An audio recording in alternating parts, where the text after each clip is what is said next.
Subscribe कीजिए हमारे channel को और बेल आइकॉन को दबाइए हमारी लेटेस्ट वीडियो सबसे पहले देखने के लिए।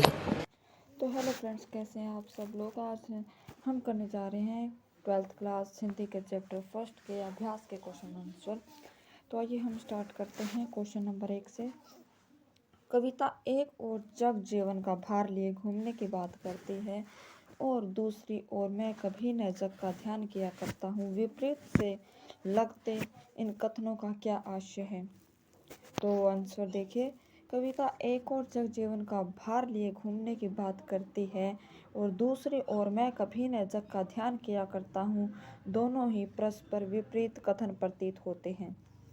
इन कथनों से यह आशय है कि मनुष्य एक सामाजिक प्राणी है। समाज से मनुष्य का नाता खट्टा मीठा होता है। उसके जीवन में सुख दुख दोनों ही आते हैं। दुनिया अपने व्यंग्य बाण और शासन प्रशासन से मनुष्य को अनेक कष्टों के रूप में जीवन भार प्रदान करती है। चाहकर भी मनुष्य इस जीवन धार से अलग नहीं हो सकता।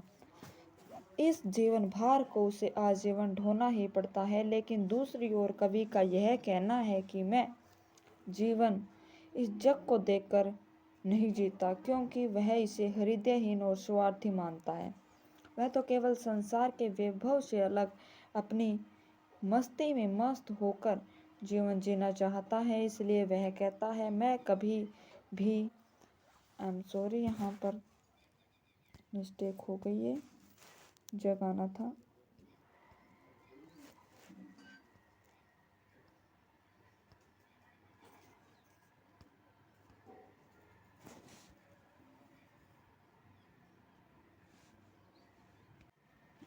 तो मैंने यहाँ पर ये सही करके लिख दिया है, तो आप ये अंडरलाइन कर रखा है वो गलत है, तो आप ये देख लेना यहाँ पे। तो क्वेश्चन नंबर 2 देखिए, जहाँ पर दाना रहते वहीं नादान भी होते हैं, ऐसा क्यों कहा गया है। तो ये हम आंसर जानते हैं। जहाँ पर दाना रहते हैं वहीं पर नादान भी होते हैं। जहाँ अक्लमंद या समझदार रहते हैं वहीं पर नासमझ या मूर्ख भी होते हैं।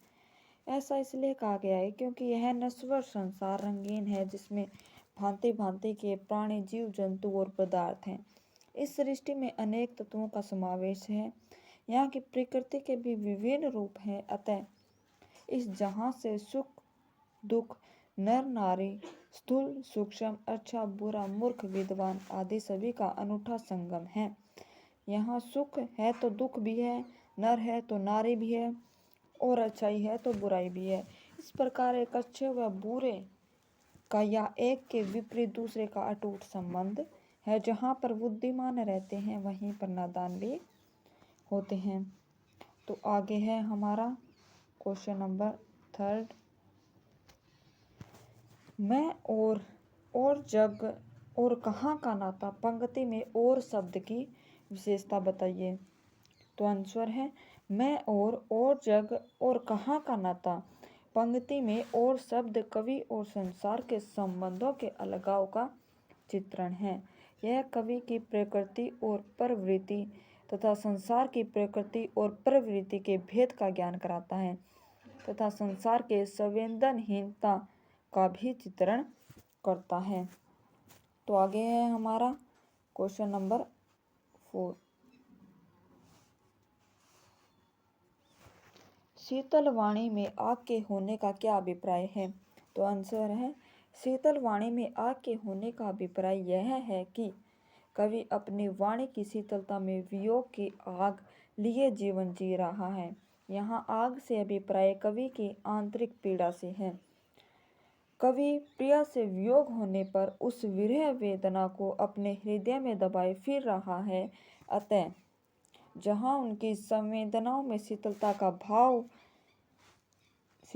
भाव है तो वहाँ विरोध और क्रोध का भाव भी निहित है। यही वियोग हृदय को निरंतर जलाता रहता है, जिससे उनके हृदय में आग पैदा होती है।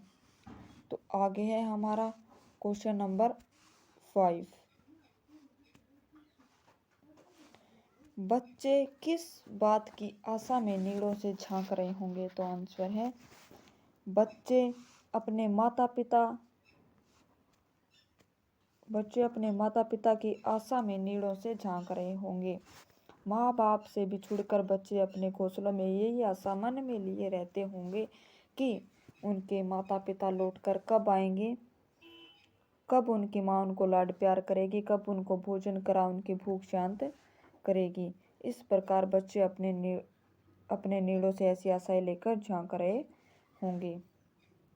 तो आगे है हमारा क्वेश्चन नंबर 6।